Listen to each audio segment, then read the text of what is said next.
সকলো উঠি দিয়ক। এটা কথা মই পুনৰবাৰ কওঁ, সকলোকে সন্মান জনাই কওঁ, এই যে পৰিৱেশটো আহিছে এইটো আমাৰ কাৰণে কিন্তু গৌৰৱৰ কথা নহয়। মোৰ গাৰ নোম শিয়ৰি আহিছে। গোটেইকেইজন ব্যক্তিক খুব ওচৰৰ পৰা দেখিছো, সদায় একেলগে আছো। দাদা ভালনে বুলি মাত এষাৰ দিছো, বিনোদা ক'ত আছে বুলি কওঁ, দিল্লীত থাকিলো ফোন এটা কৰো, ববিতাৰ ঘৰলৈ যাওঁ, সকলো আছে, সকলো চিনাকি। আমাৰ অপ্সৰাৰ বিজুদাৰ দেউতাক আছে, তেখেতো অসমীয়া মাধ্যমত পঢ়ি অসমীয়া শিক্ষাগত কৰা এজন ব্যক্তি। পৰিৱেশটো আমাৰ কাৰণে ভাল নহয়।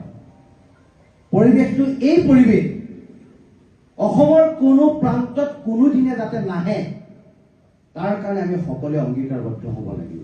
যি দুখী, ই অসমীয়াই হওক, মাৰোৱাৰীয়ে হওক, বিহাৰীয়ে হওক, বেংগলীয়ে হওক, যিয়ে নহওক কিয়, দুখী বুলি কোৱাৰ সাহস আমাৰ থাকিব লাগিব।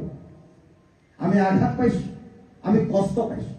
বয়োজ্যেষ্ঠসকলক আমাৰ সন্মুখত ৰাখি পেলাই আমি আখৰিক তৃপ্তি আমি লাভ নাই কৰা, সঁচা অৰ্থত নাই কৰা। আমিও দুখ পাইছো, যিহেতু হ'ব নালাগে, হোৱাটো অনুচিত। কিন্তু পৰিস্থিতিৰ চাহিদা, ৰাইজৰ উৎসাহ, ৰাইজে কৈছে নহয় এইটো কাম কৰিব লাগিব, এই কামটো কৰিলেহে হ'ব। মই পুনৰবাৰ কৈছো, মই ভোলে বাবাৰ শ্ৰীচৰণে সেৱা কৰি কৈছো যে শিৱসাগৰ শান্তিৰ সম্প্ৰীতিৰ কথা কয়, সমন্বয়ৰ কথা কয়।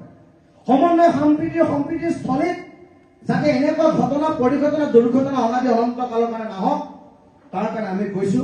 আৰু সকলোৱে অ' হৰি অ' ৰাম বুলি কৈ আপোনালোকে একো ক'ব নালাগে, এনেকে থাকক, সেৱা কেতিয়াও কৰিব নালাগে। কোনো নহয়, আমি চব একেই মানুহ। গতিকে মই কৈছো যে অ' হৰি অ' ৰাম বুলি কওক, তাৰপৰা আপোনালোকে উঠিব।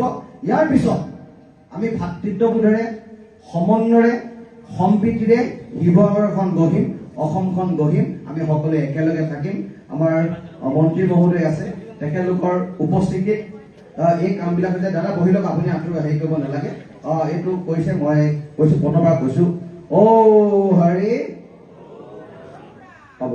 আপোনালোক উঠক। দাদা একো নাই, আজিৰ পৰা শিৱসাগৰ ব্যৱসায়িক প্ৰতিষ্ঠানসমূহ খোলা থাকিব।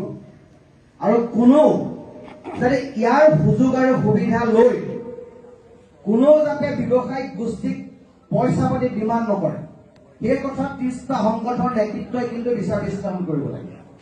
কোনোবা দুষ্কৃতিকাৰী, মই আৰক্ষী অধীক্ষক মহোদয় আছে, আয়ুক্ত মহোদয় আছে, মই তেখেতলোকক বিনম্ৰতাৰে অনুৰোধ জনাম, এই পৰিৱেশৰ যদি সুযোগ সুবিধা লৈ কোনোবা দুষ্কৃতিকাৰীয়ে দোকানত যদি দম দিবলৈ যায়, কালেকশ্যনৰ নামত যদি কোনোবা ব্যৱসায়ী আত্মহত্যা কৰে, কাৰোবাক যদি শাৰীৰিকভাৱে এচাল কৰা যদি পৰিৱেশৰ সৃষ্টি হয়, আমি সকলোৱে কৈছো তেখেতক আইনগতভাৱে শাস্তি দিয়ক আৰু তেখেতক এই কাৰ্য বিৰত থাকিবৰ কাৰণে অনুৰোধ জনাইছো। আৰু আমি শিৱসাগৰৰ প্ৰতিজন নাগৰিকে এই ধৰণৰ পৰিৱেশ আমি কামনা নকৰো, আৰু আমি ভগৱানৰ শ্ৰীচৰণে সেৱা কৰিছো যাতে এনেকুৱা পৰিৱেশ নহওক। যিটো দুখ হৈছে সেইখিনি আপোনাৰ লগত যেনেকে আজি আমাৰ সবাই যিটো নিৰ্ণয়, যিটো মৰ্মস্থৰে যিটো হৈছে, সেই হিচাপত আপোনাৰ লগত আমি আজি আহি উপস্থিত হৈ সেইখিনি আমি আপোনাৰ সন্মুখত হাজিৰ হৈছো। ধন্যবাদ। জয় অসম।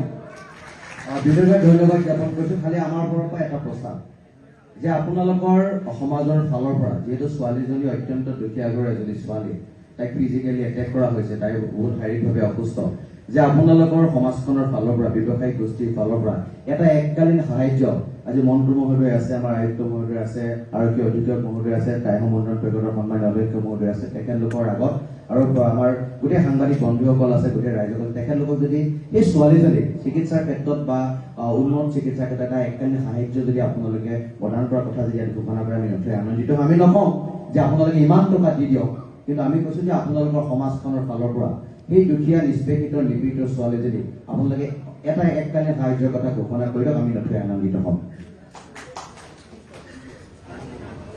নিশ্চয় এইটো এটা সাহায্য হ'বই লাগে। আজি ভিক্টিম ছোৱালীজনীৰ পৰিবাৰৰ আমি অৱস্থাটো দেখিছো, আৰু আপোনালোকৰ এইখিনি আজি কথাটো দাঙি ধৰিছে, এইখিনি হেল্প এটা হ'ব লাগে। তাৰ কাৰণে আপোনালোকৰ সন্মুখত আমি উপস্থিত হৈ 2 লাখ টকা এইখিনি আমি আজি আপোনাক ঘোষণা কৰিছো। আজি মাৰোৱাৰী সমাজ শিৱসাগৰৰ পৰা 2 লাখ টকা আমি তেখেতক অনুদান ৰাখি দিবলৈ